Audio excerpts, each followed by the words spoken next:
Welcome back to the Wrong Advice Podcast. I'm your host, John Pacciuto, and I'm very excited to have my new friend, Lauren Parrish, on the line with me today. Lauren, how are you? I'm great. I'm excited to be here. Oh, I'm so excited to have you. How about you introduce yourself really quick to the listeners? Sure. I am let's see, I'm a mom of two. One's in college, one is 10. So it's a big difference.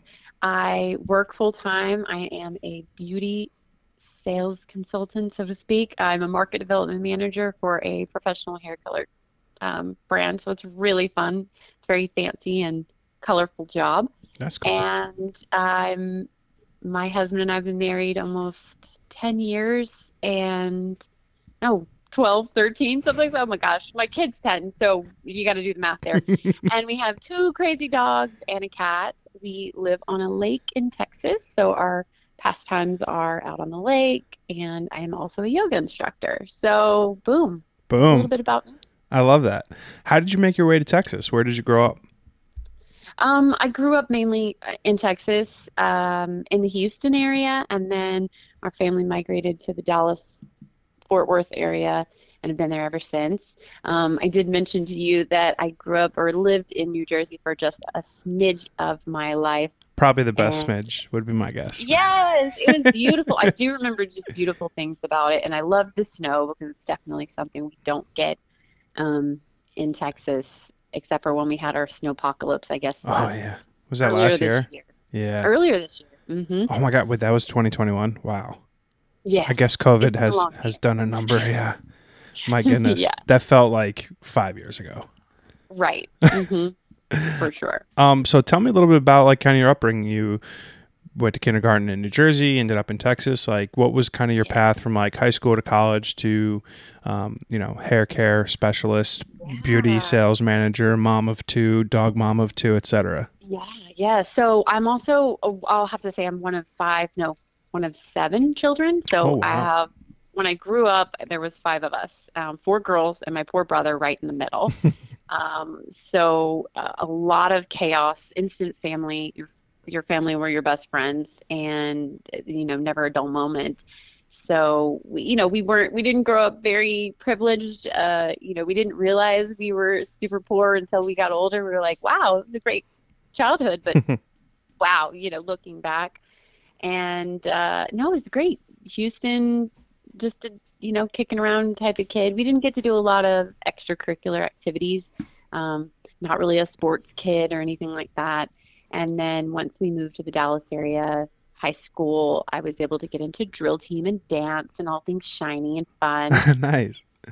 Like which all like is, pre-game, halftime performances and stuff like that. yes, absolutely. So very Texas tradition, the cowboy hats, the cowboy boots, that's what you wore like out on the field, the big mums for homecoming. Not a lot of people are familiar with how Texas tradition goes. It's pretty fun. And my mom remarried, so then I had another sibling, which is, adds to the numbers. And then I ended up being, I guess you would call it a uh, what do you want to say? I wouldn't say teen pregnancy. I was 19 when I got pregnant. I was in college Hmm. and I turned 20 when I had my son. And so young mom, but I kept to it. I got my degree eventually, but it is the longer path than most people take. And it was, junior college, then actual big girl college, but I did it online. And that was like before online college was a thing. Um, but it's actually at a local college that my son now goes to. So it was pretty Oh, cool to see him now go to my alumni, or, I'm the alumni and he's now there, and it's really fun. So that's so cool. That was talk I'm about just like really a proud of him. cyclical moment. Yeah. Yes. Yeah. It came full circle. It's only about an hour away from where we live. So he is living it up, loving life, and, doing what I wanted to do is to go to college like all my friends did. And so I'm kind of living vicariously through him right now. Yeah. That's awesome. Um, Give me like a little bit of context. So I would imagine I'm 35. I'm not entirely sure how old you are, but when we were, I'm assuming we're somewhere in the realm of the same Yes, I'm age. 39. I'm Okay, like, cool. Yeah. what, how old am I? 39. Yeah. So like quote unquote teen mom wasn't a thing when we were kids. That was like a college kind of show. Did you have, I mean, I know, so I went to school in West Virginia, and like pretty much everyone I knew that I went to school with was like married before we graduated and or had kids like at a super, super young age. If it wasn't, Really? oh yeah, oh yeah. West Virginia was, it was really interesting. It was, it's only 6 hours away, but at times it felt like a completely different world. um, Right. but was there any commonality with that in terms of like your age group of friends? Like, did other people have kids young, or were you kind of one of the only people? I was one of the only ones. There's not a lot that did. Like all my friends now are just now like having children later in life in their late 30s. So I was definitely kind of the oddball out, and it was like unexpected for me because they were like, "Wait, you?" Like they expected it out of my sister, or like one of my other friends, but they didn't expect it out of me. But you know what? I think it's made me a stronger person, and um, my son is just an amazing kid. So I fingers crossed I did okay. You know, Um, I have a very good friend who I actually went to college with who had a very similar experience. Had a son at like 16 or 17, like just before graduating college and coming to West Virginia, and we happened to be neighbors. And I was like, man, we had class together, and she's pushing a stroller around. I was like very confused by everything, being a dumb, naive 18, 19-year-old kid. right. And, listen, I'm not saying that every person who's thrust into that position thrives, because there are a ton of mitigating and, extraneous circumstances that can Right. inhibit that. But, I think the single mom thing can be an okay thing. I think, when you get into a situation where you have someone who's, relying upon you, Dependent on you. yeah, Yeah. it oftentimes kind of works itself out. It's trial by fire. Absolutely. Absolutely. So, we grew up together, and then later down the line, I think he was about in kindergarten when I met my husband, and he had two kids already, so divorced and, unconventional kind of instant family that we had because his son was just like a year younger than mine. And yeah, we've been together ever since. So that was in 2009. That's awesome. And uh, and our daughter is going to be 11 oh, wait, like next week. Oh So wow. she's super excited. That's a fun age. Yeah, And yeah, it's it's a been good fun. time of year to have kids. I feel like it's Valentine's Day is why there's so many kids born. Yep. Both my nieces are a week apart. Lily's birthday was 6 days ago, and my niece Mariella's birthday is in November 5th, so a few Yeah, days. So November 6th. they're all Valentine's Day babies. Valentine's baby. That is funny that you picked that out. So yeah, definitely Valentine's baby. And her middle name is Love. Oh, that's awesome. So, but it is a family name, so it's not like we just like thought it was cute, Cute, and yeah. it just kind of it all goes together. So yeah. That's And awesome. then I guess along the lines, when I right out of high school, because I didn't get to go to college like all my friends, I went to junior college since I did have a child, but I worked for a food distributor and I sold or customer service, worked my way up to selling food. And I used to say I sold green beans, to restaurants. Super fun gig. You're talking to chefs all day, helping them with their menus, selling them French fries, and doing meat tastings, and just very exciting type of a. I mean, it's working in the restaurant business, but not really having to work in the restaurant business. So I Hmm. worked there for about 8 years.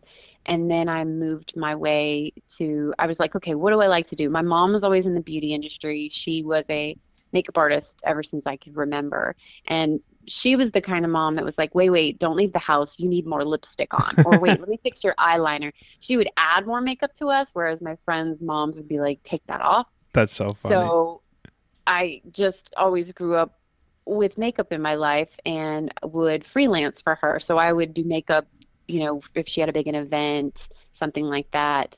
So I was very good at it, loved it. So I thought, okay, if I like sales and I like makeup, there's got to be a job that does that, selling beauty things. And then that's kind of where I found beauty sales in the niche of selling to hairstylists. So it's just a really interesting way I found my, you know, career path. It's funny how the things that we end up like growing up with slash loving turn into our, kind of careers and livelihoods. Yeah. Because I saw a little backstory on me. I worked in corporate America pretty much my entire life. And then about a year and a half ago, COVID started. I had a job. I got laid off 6 months in. And then I was like, Jesus, what the hell do I want to do with the rest of my life? Because it's certainly not being at the whim of someone else telling me what I can and can't do and, yada, yada, yada. And here we are, a year and a half later and kind of knock on wood, I've got everything I've always wanted from a career perspective in photography and this podcast to some extent, although this doesn't make me any money, but right, but it gives you joy in other ways. It does, exactly. So it's funny how, when I was growing up, I never realized until my parents moved and we were cleaning out their house that I took so many pictures on disposable cameras as a kid. And my parents never really reminded me of that when I got into photography in the last couple of years. And I just thought it was funny how the things that we're interested in at a young age kind of eventually bring their way back into our lives as we get older, which is such a treat. Circle. Yeah, that's awesome. So then you do photography as well as this then? Yeah. So pretty much my days are filled with headshots and, brand shoots and product photography and taking as many pictures as I like, selling prints and booking as many of these hour-long delightful conversations as I can have because, I think I was blessed with having like a very shitty but wonderful year and a half, right? Like I did a tremendous amount of internal self-worth, work and figuring out the things that were important to me. And I think COVID probably did that for a lot of people. There was an opportunity for us to sit at home and reassess the things that were important.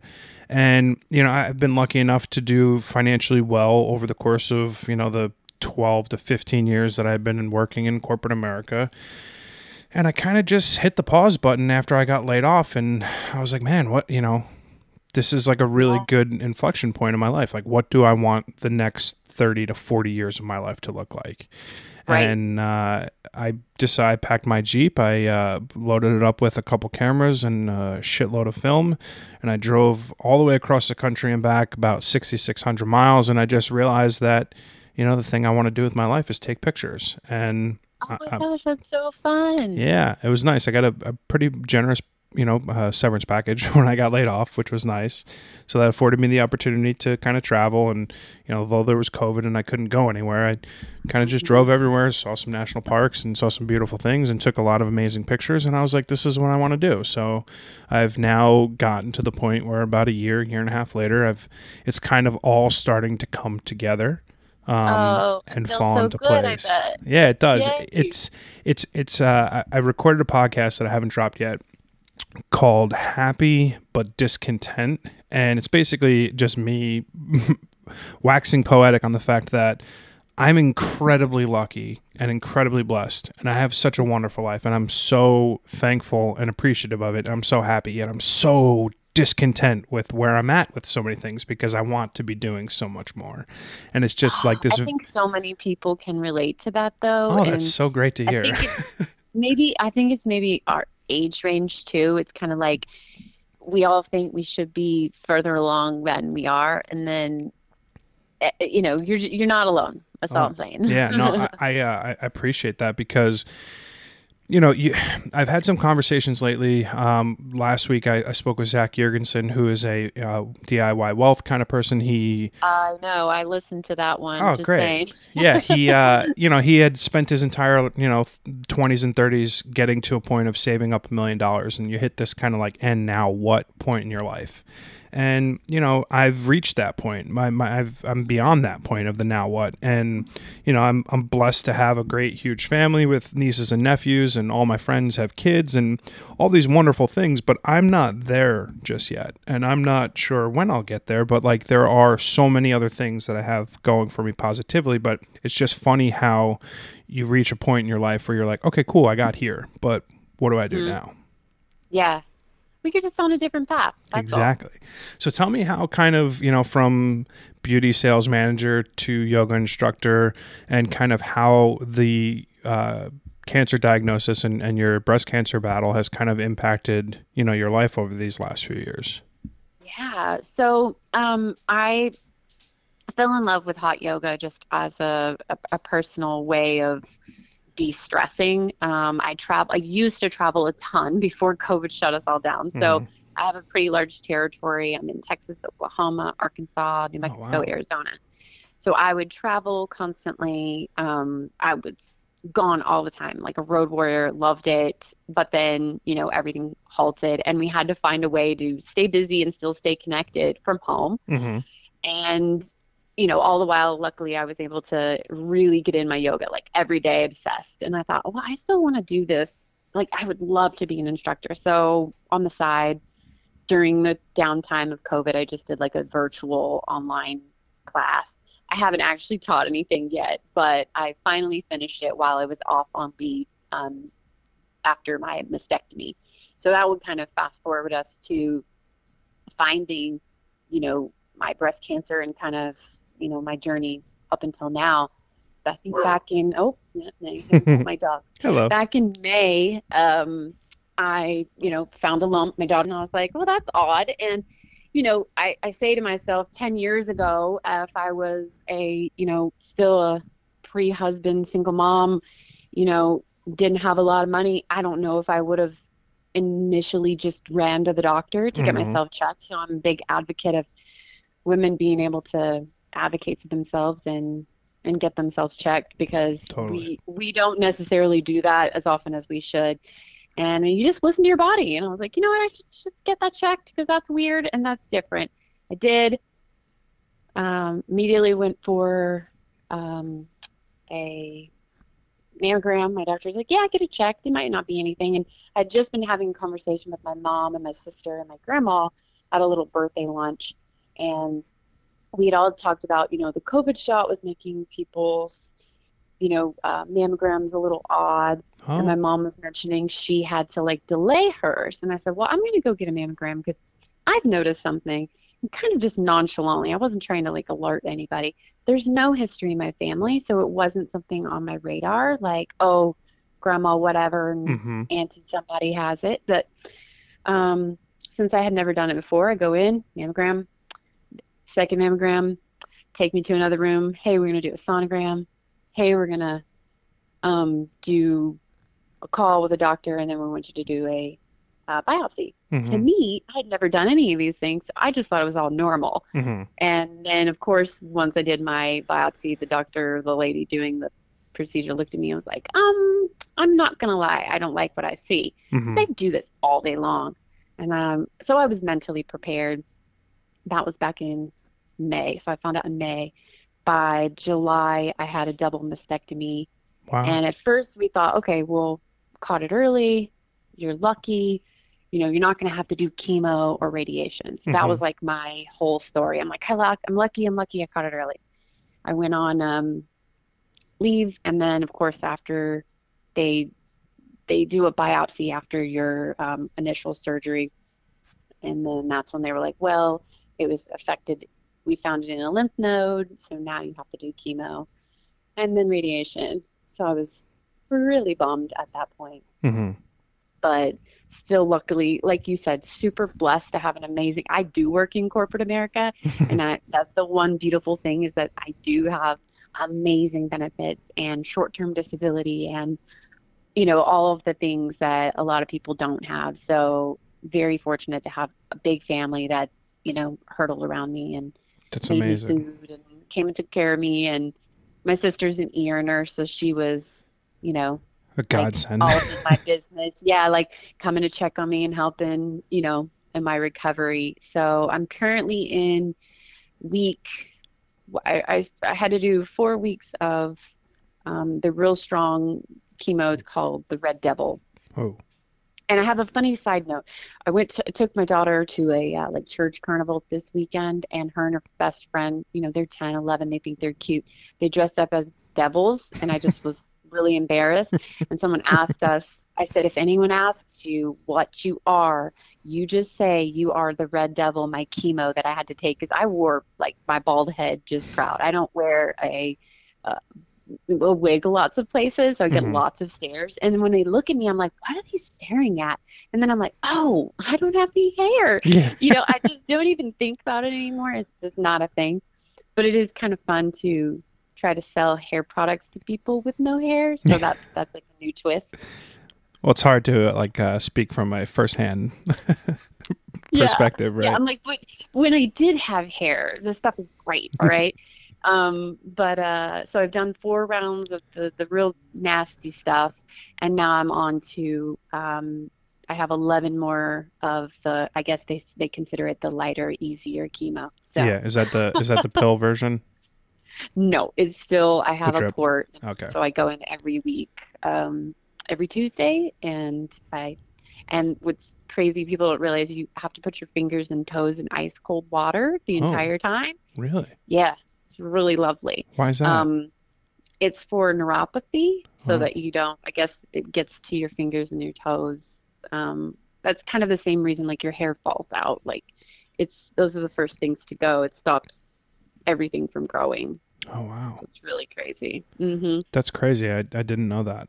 Um, Mm-hmm. so kind of talk to me about what that moment was like. I mean, you said you kind of mentally prepared yourself for the Yeah, I diagnosis, didn't but cry. really? I think, yeah, I I mean, think you my sound family, super chipper for a person going through yes. chemotherapy. Like you sound incredibly upbeat and like happy. So I'm kind I of love that. disgustingly positive, and so, like my husband's the opposite of me, and we're just, it is what it is. I'm that like super positive, always looking at the bright side kind of person. Um, and like I said, in the beginning, I thought, we caught it lucky and all those things. So yeah, I just thought, okay, this is my path. Like it is what it is. Like Hmm. you can't get, I don't know, you can't get mad at it. There's nothing you can do about it. You can't Sure. change anything. You can't look at it and go, okay, well, what if I was, because I'm super healthy, I'm super fit, do hot yoga like every day. So my cousin, who is, I love her, she says, of all people, it should have been me. She smokes, she's heavy, she eats red meat and cheese and loves whatever. And I don't eat meat, I don't eat cheese. I'm pretty much like healthy vegan, if you want to consider it, plant-based, all those, all the good things you're supposed to do. So Right. it just tells you, it just goes to show you, like, even those things, if you try to be as healthy as you can't fight nature and what's going to happen, Oh, totally. it's kind of your path. Out of curiosity, are you religious? Do you have a pretty strong faith? I would say Religious I adjacent? I was raised, you know, in church, and I would say I have faith, but I don't necessarily go to church anymore. Yeah, I'm with you. I send my kid to Sunday school, those kinds of, I send her to church camp and Hmm. allow her to make her decision. I would say I'm spiritual, and I still have um, a good connection, I would say, with, Whatever it may be. yes, with the end all be all. Hmm. I'm with you on that. I actually had my childhood priest on my podcast, and growing up in a Roman Catholic family, church was very much a weekly part of my life. And Yes. my biggest issue with religion, and we don't have to get into this, but it's just how it's not very inclusive, right? They're anti-gay marriage and abortion, like all these things that just are fundamentally ridiculous in 2021. And I just have Yes. I take offense to the fact that like a place that is preaching love is exclusionary of it to a certain number of people, which I just think is ridiculous.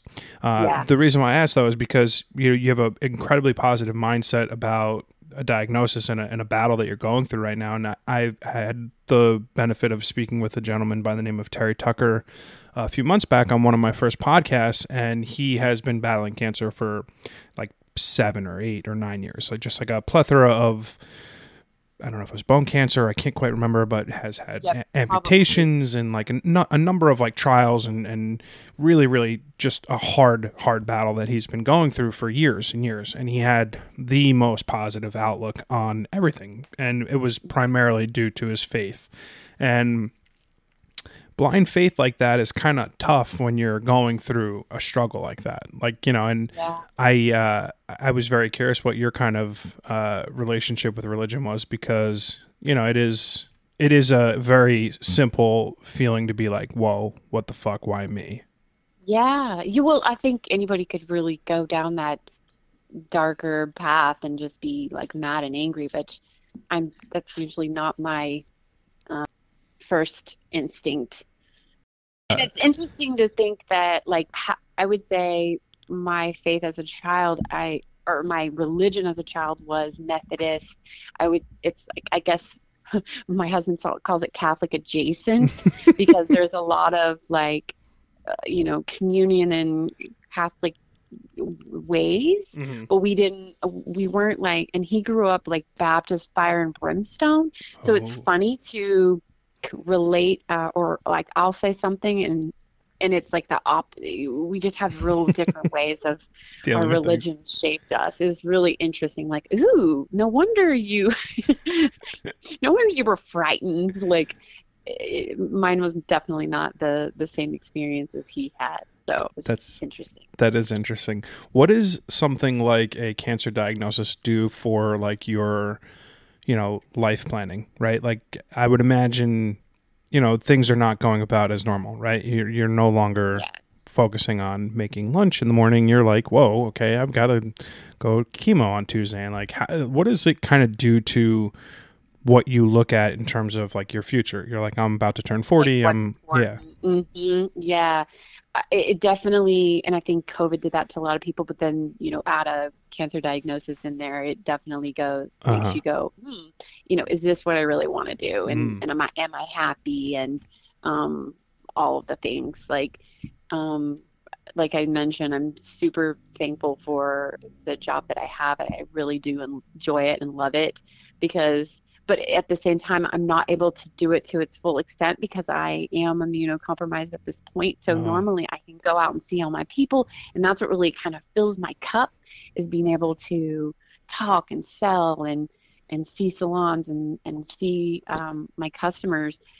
But being it's behind tough. Yeah.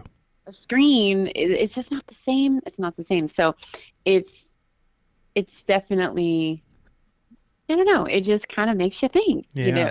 I'm definitely looking at my investments better. I'm like, how do we invest this money better? Because I, want to be able to retire and have, Freedom. some time off and not just do this till I'm 60, that sort of thing. Yeah. I'm glad you brought up the "Are you happy?" question, because it's something that I ask people quite a bit on my podcast, because it goes back to the episode that I'm dropping soon, the "Am I happy but discontent" kind of situation.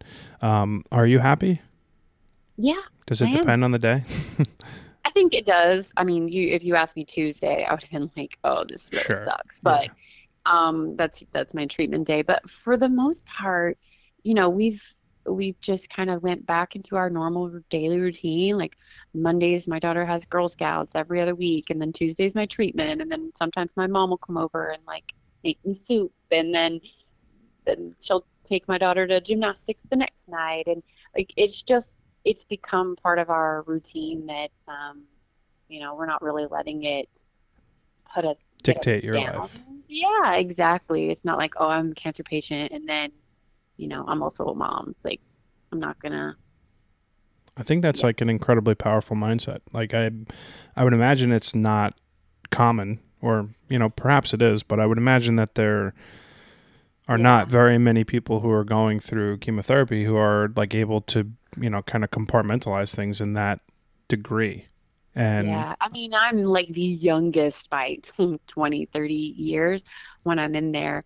So, it makes me really grateful that I am a younger, healthier body to go through this as well. Because I can't imagine being, you know, any much older and Sure. having to fight it, because I think maybe my mental health would be differently. Yeah. I would think differently. I think, the one real great thing I think that came out of the last year and a half with COVID is like we're starting to have a little bit better of a conversation about mental health. And, I'm extremely hopeful. Like there was the Simone Biles stuff at the Olympics, and like there's so much like positive kind of momentum behind having these kind of conversations, that like I'm super hopeful that like it kind of just keeps growing. But I was talking to a friend of mine yesterday because I had like one of those seasonal depression kind of days, and I was like, oh, it was dreary out, it was raining, I was like super unmotivated. I was like, man, nothing is going right, everything is wrong. I didn't get this job that I put in for, I didn't, like XYZ. It's like I'm just such a failure, right? And they're like, dude, like come on, it's like you're just saying that because of what's going on outside of your control. I was like, look at where you've come from in the last year.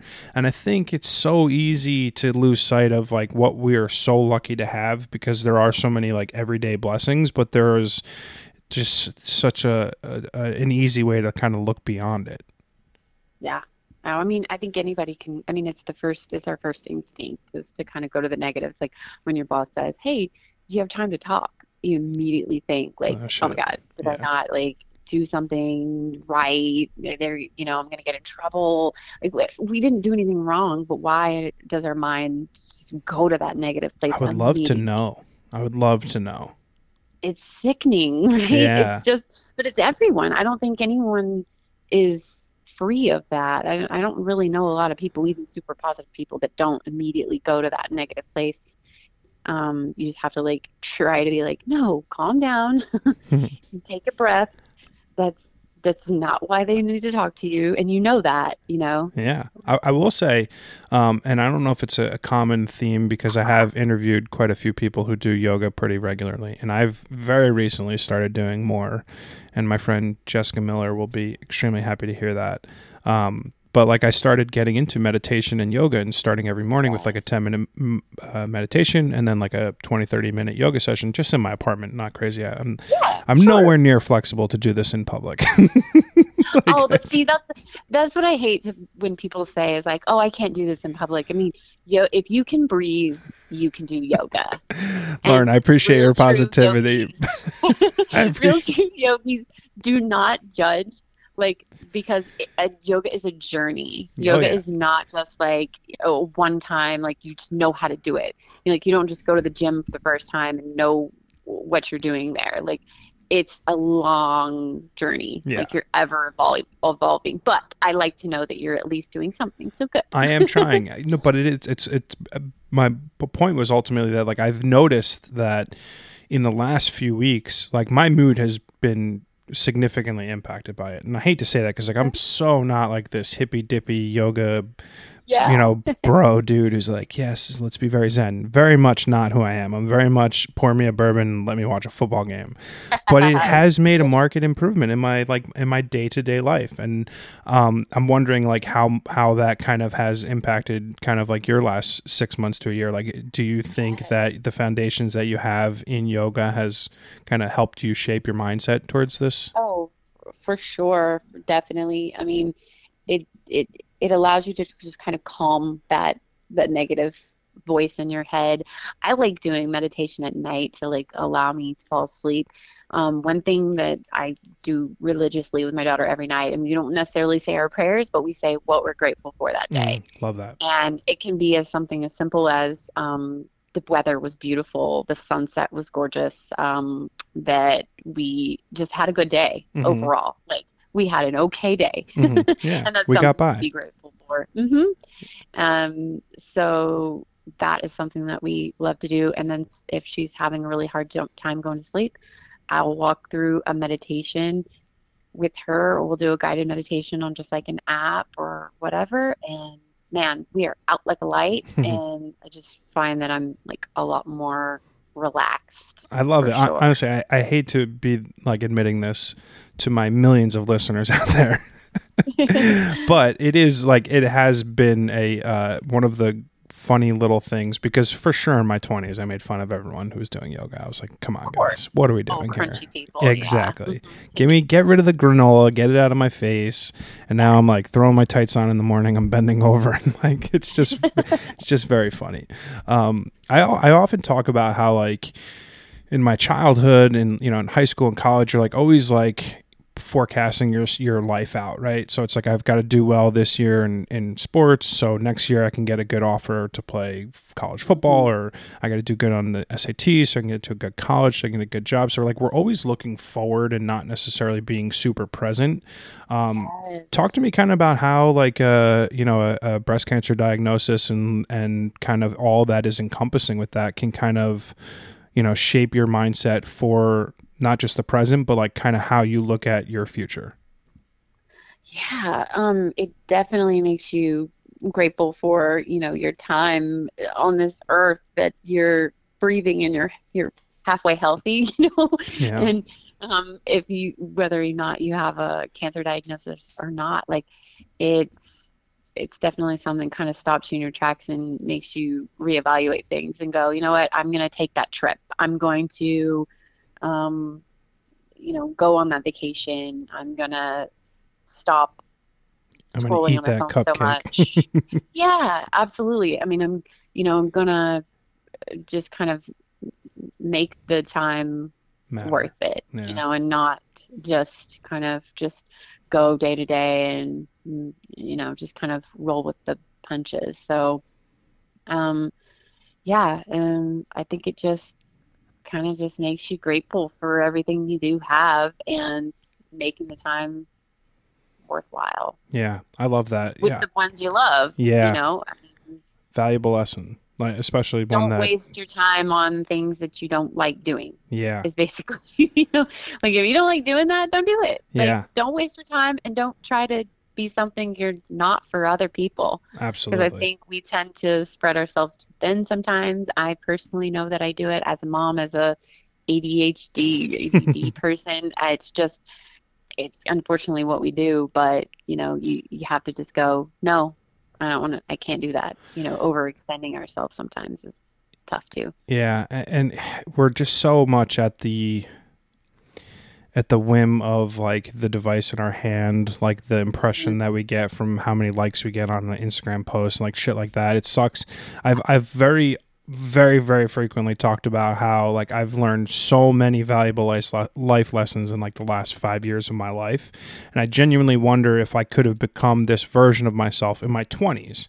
And Yeah. I don't necessarily think that I could have. I've got a lot of these conversations with people revolve around some saying yes, some saying no.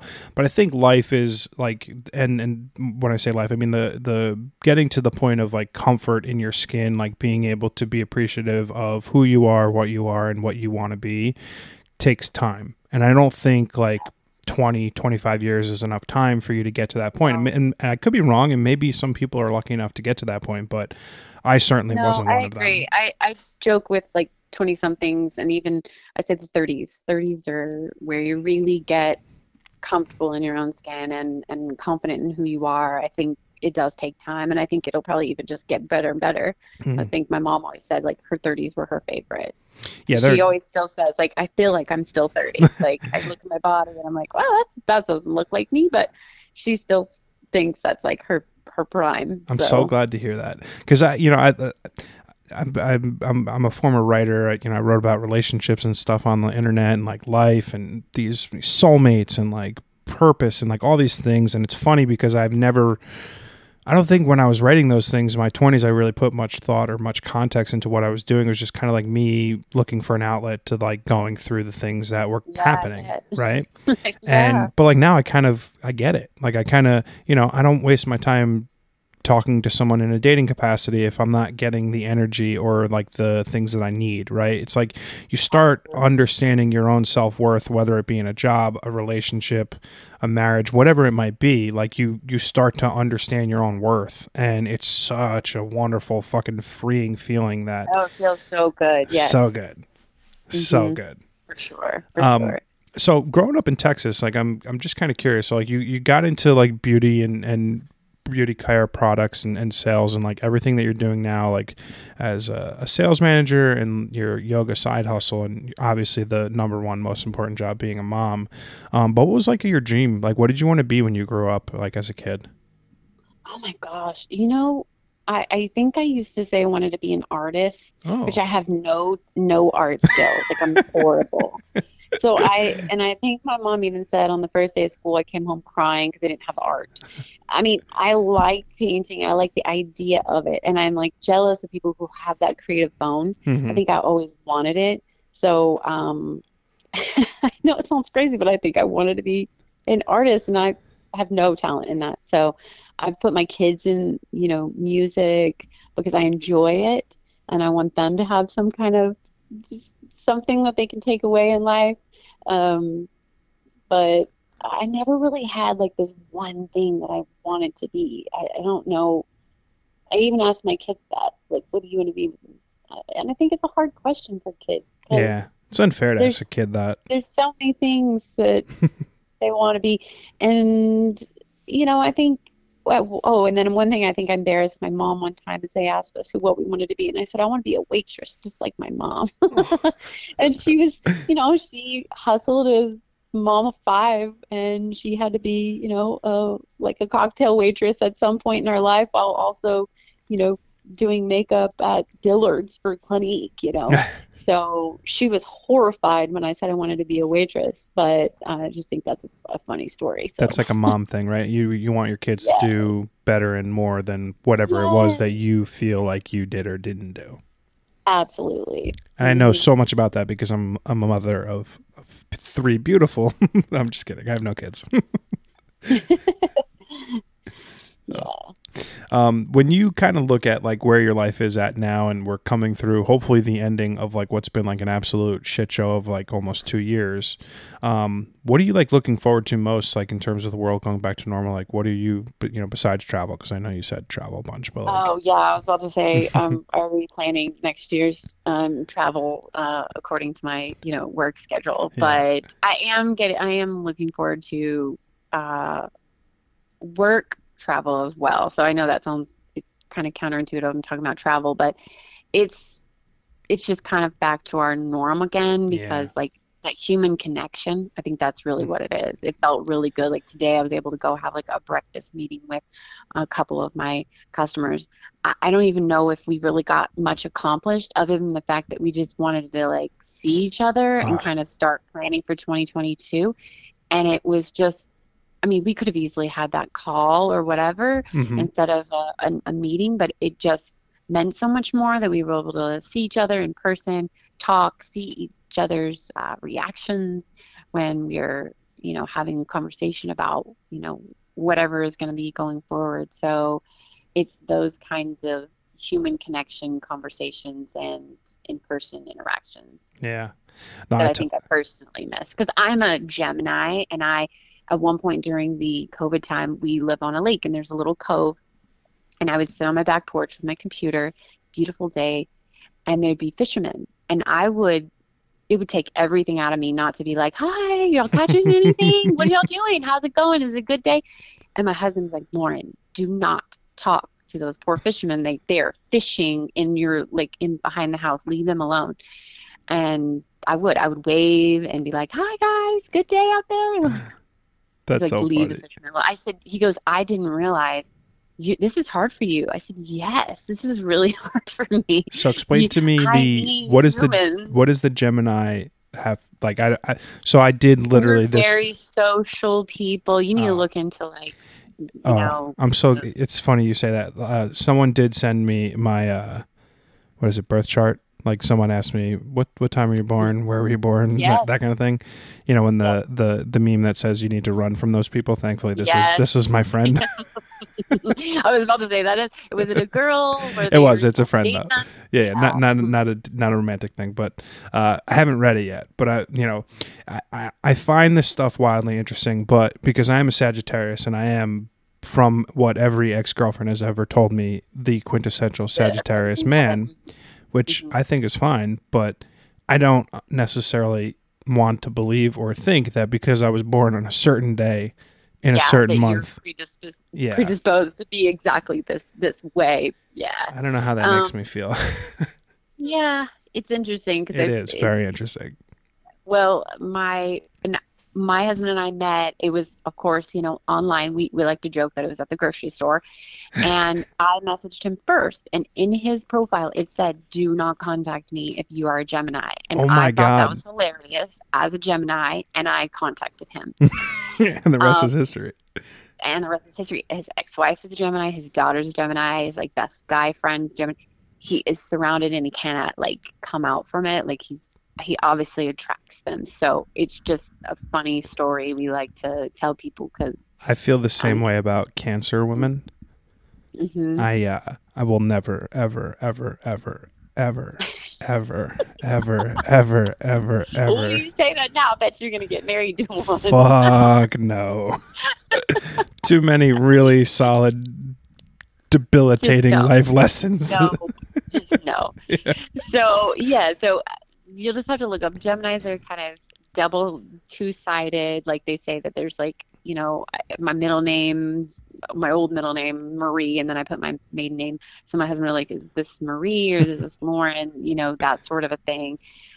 We can be, just if you look up a lot of celebrities are Geminis. Like Hmm.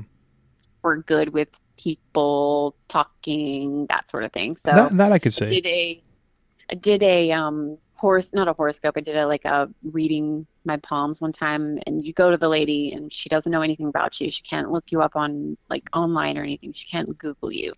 You just give them your first name and that's it. And she's like, you're in like a shiny beauty. And like, I mean, she nailed it. And it was really creepy. And she's like, this is like the job you're meant to do. And a lot of people that are in, the shiny things Yeah. is what she said. That And stuff it is, freaks me that's out what too we do. though.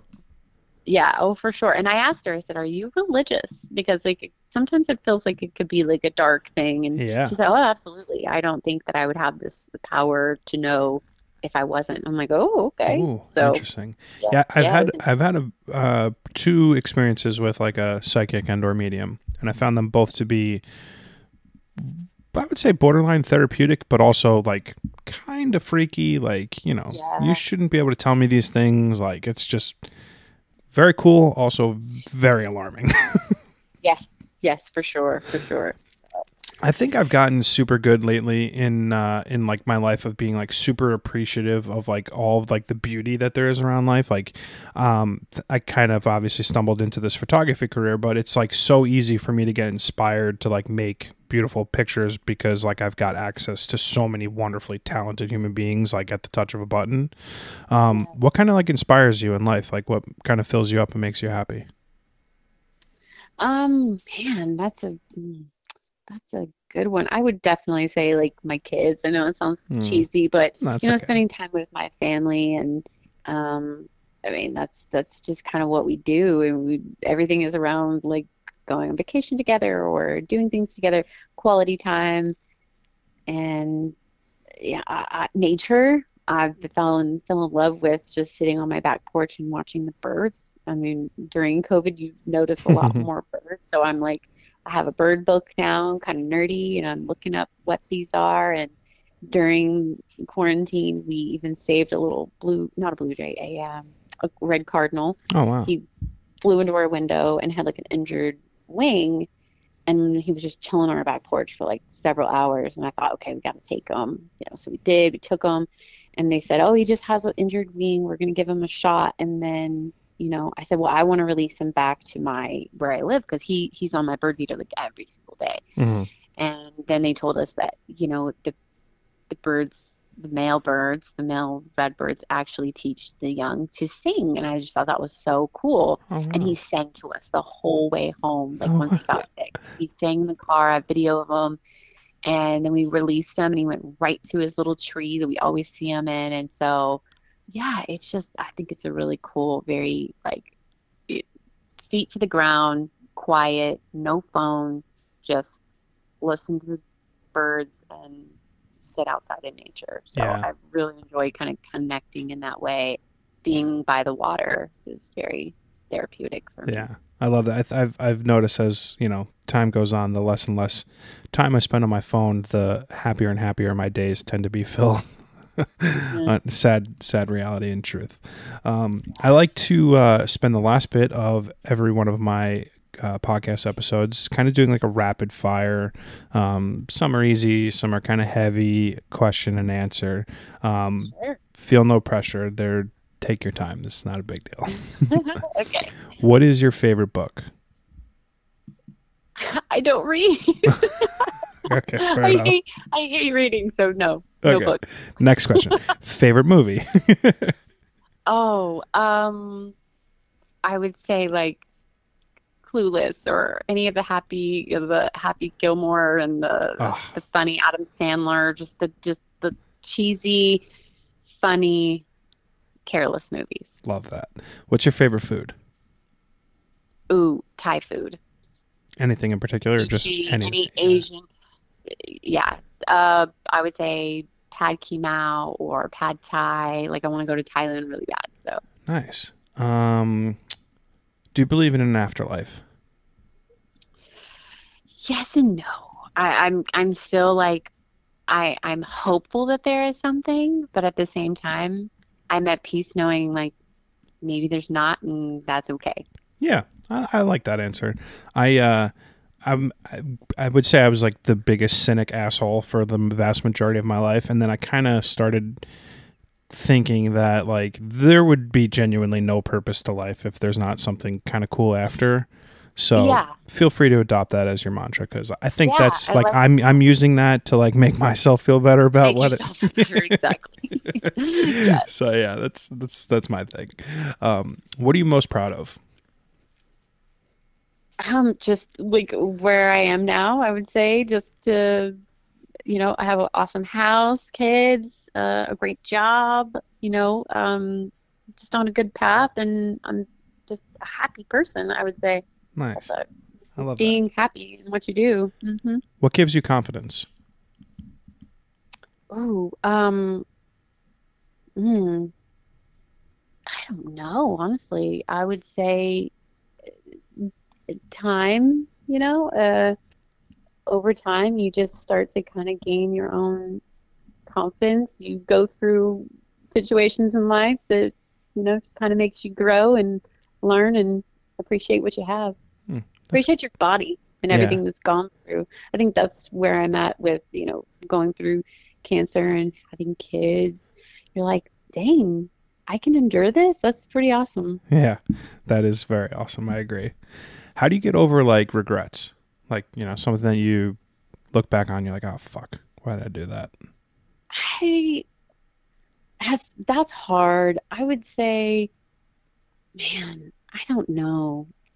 I think you have to give yourself grace and forgiveness. It's hard to do that, but you can't just be, you can't be mad at yourself. Like it was a time and a place and you're a different person then. You just have to give yourself grace and forgiveness. I think I'm going to steal that. Give yourself grace and forgiveness. That's very good. I like that. That's good.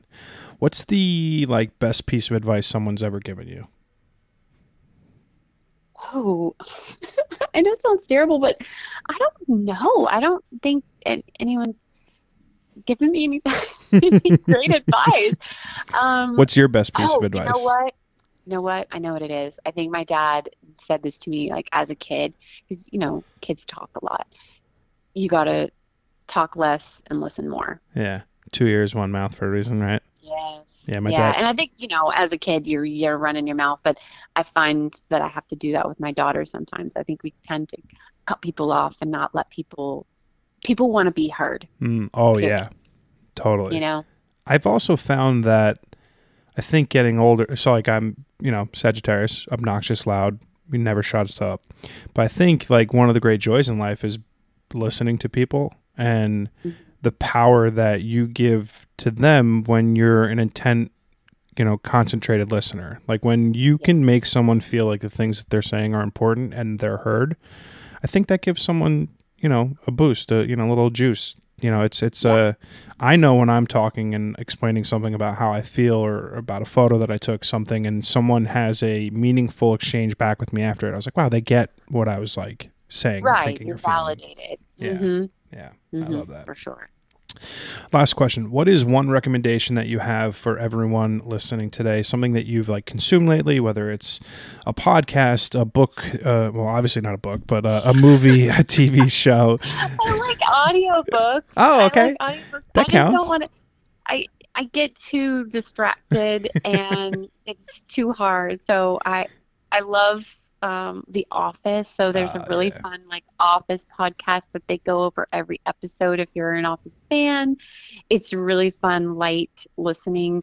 Um, I I'm trying to think of else I would recommend. I mean, for me personally, I would recommend doing something you've always wanted to do. Like whatever it is, to do it, don't wait, do it. Yeah. If you want to be the yoga instructor, find a way to, do it. Mm-hmm. If it's, you want some kind of certification, go do it. And I know, and I'm saying this from example because I did it for myself. And even now in my sales role, if I want to, get some more knowledge or want to move up, like there are so many tools on the internet. You just have to search it and go for it. Like now's the time. I feel like there's kind of this revolution, people like really taking charge and going for things that they didn't feel like they should or could before, like yourself. You're speaking my language. I think Yeah. so much of our lives are scheduled. So much of the things that we think we're able to do are predetermined, or we feel as if are predetermined.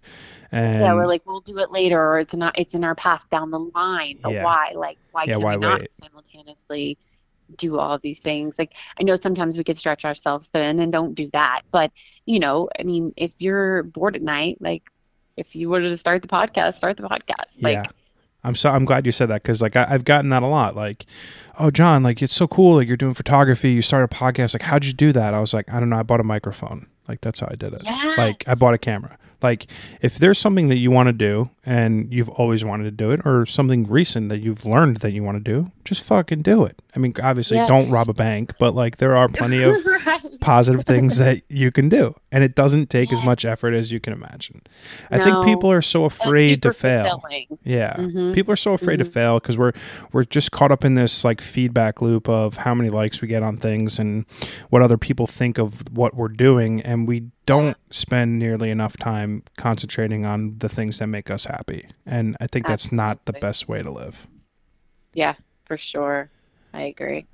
Lauren, thank you so much for the conversation today. I am so great and so greatly appreciative of this time that we shared. I just had so much fun getting to know you, and I've become such a big fan of yours in such a short period of time. And obviously, you have so much going for you, and you're just such a light. And I'm so grateful that we were able to connect. And I have a cheesy line. I will admit that every time someone comes on my podcast, they're part of my family now. So welcome, No, I love that. welcome to the family. Yes. I'm so happy that we were able to meet. I'm very hopeful for your battle with cancer. I have no doubt that you're going to kick its ass. And Yeah. thank you so much for your time today. Yes, no, thank you so much. If you could see me, I have a big old smile on my face. This was a pleasure, and I just appreciate your time as well, because I know that the behind the scenes things that people don't know what you have to do, and all the editing and all the process. That's the tough part. So recording it is the easy thing. I just got the easy job, so I appreciate you doing the rest. No problem. It's my pleasure. Thank you so much. Thank you.